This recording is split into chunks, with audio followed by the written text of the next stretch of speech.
En ce temps-là, Jésus prit la parole. « Venez à moi, vous tous qui peinez sous le poids du fardeau, et moi je vous procurerai le repos.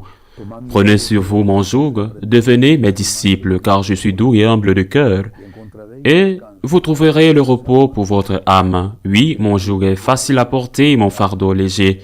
Acclamons la parole de Dieu. Il n'y a peut-être aucune parole de l'Évangile qui soit plus porteuse d'espérance et que nous écoutions avec plus de joie et de plaisir. Mais en même temps, ce sont des paroles qui ne sont pas faciles à comprendre et qui peuvent donner lieu à des frustrations, à des déceptions et à des crises de foi. Je commencerai ma méditation sur ce texte en rappelant l'un des plus célèbres principes de physique d'Einstein. L'énergie n'est ni créée et ni détruite, elle est seulement transformée. Imaginons que ce principe d'Einstein sur l'énergie soit appliqué à la douleur, à la fatigue, aux problèmes, à la souffrance en général, quelle qu'elle soit, physique, psychologique, économique, à la souffrance. La souffrance, imaginons-le, n'est ni créée ni détruite, mais seulement transformée. Imaginons maintenant une personne qui porte un lourd fardeau, quel qu'il soit, une maladie, quelle qu'elle soit, et qui s'approche de quelqu'un en lui disant « Comme je suis ton ami, comme je t'aime beaucoup, je vais t'enlever ton fardeau, je vais le porter quel qu'il soit. » Nous savons que ce n'est pas possible dans de nombreux cas, mais imaginons-le. Je vais te débarrasser de ton fardeau. Je vais le porter. Souvent, j'ai entendu des parents dire et prier, demander à Dieu, « Enlève cette maladie à mon enfant, donne-la-moi. » C'est une expression d'amour. Mais imaginons que vous portiez un lourd fardeau et que quelqu'un arrive qui vous est très cher et vous enlève ce fardeau. Eh bien, vous voyez tout de suite que cette personne qui vient de vous faire cette grande faveur, à ce moment-là, parce qu'elle vous a enlevé le fardeau, est écrasée par ce fardeau. Ce que vous ne pouviez pas porter, c'est maintenant lui qui ne peut pas le porter. Celui qui était bon est maintenant mauvais. Vous qui étiez mauvais êtes maintenant bon. Que feriez-vous? Je donne un exemple, mais mettons-nous dans cette situation hypothétique. Que feriez-vous? Je pense que si vous êtes une bonne personne, vous êtes reconnaissante, et donc immédiatement vous diriez à cette personne qui vous a libéré de votre fardeau, et maintenant ce fardeau l'écrase, je suis sûr que vous diriez à cette personne, « Écoutez, je vois que vous êtes comme moi avant, ce n'est pas une solution. Je ne veux pas que vous soyez écrasé alors que je vais bien. Alors faisons quelque chose. Pourquoi ne pas porter le fardeau en 2 fois? Je porterai un peu, tu porteras un peu. Et nous pourrons continuer tous les deux. C'est ce que fait Jésus. La douleur n'est ni créée ni détruite, elle est transformée. Et il est vrai qu'elle se transforme en quelque chose de beaucoup plus précieux et utile que la douleur, c'est-à-dire l'amour. Notre Seigneur nous voit avec le fardeau et nous dit, « Je vais t'enlever ton fardeau. » Il le porte immédiatement et nous le voyons écrasé, souffrant, et nous lui disons, « Ce n'est pas bien. Je ne veux pas que tu sois le seul à porter tout mon fardeau. » Que penses-tu si nous le portons tous les deux? Et que se passera-t-il du point de vue physique, même psychique ou affectif? Il y a un soulagement, c'est ce que Jésus promet.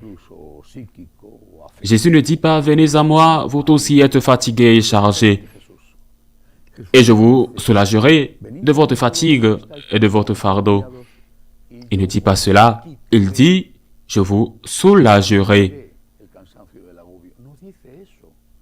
Et il ajoute « Prenez mon joug. » J'ai souvent médité sur ce point. Comment est-il possible que Jésus, à une personne fatiguée et accablée, à qui il promet un soulagement, dise « Prends ton joug ».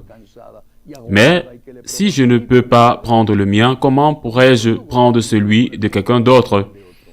Eh bien, c'est possible parce que d'abord, il vous l'a enlevé par amour pour vous. Et ensuite, par amour pour lui, tu lui dis, maintenant, je veux reprendre ce joug que tu m'as pris afin que tu ne le portes pas. Et immédiatement, le fardeau est partagé. Immédiatement, le soulagement se produit. Immédiatement, l'amour qu'il a pour toi et que tu as pour lui produit le miracle que la douleur ne t'écrase pas. L'amour vainc la douleur et la douleur se transforme en amour. Elle n'est ni créée, ni détruite, mais transformée. Transformée en amour. Aimes-tu Jésus? C'est la question, et c'est la question que je me pose. J'aime Jésus? Il y a quelques mois, à cause de certaines circonstances, j'ai passé un mauvais moment. J'ai eu une véritable crise d'angoisse. Je ne pouvais pas dormir et cela a été 3 mois très durs pour moi. J'avais la paix intérieure, mais je ne pouvais pas dormir. Une situation de flegme. Une situation de flegme. J'avais la paix intérieure, mais je ne pouvais pas dormir. C'était une dure, difficile situation de flegme. De toute l'agitation que je ressentais, je continuais à dire à Jésus au milieu des nuits qui n'étaient très difficiles, qui étaient un peu lourdes.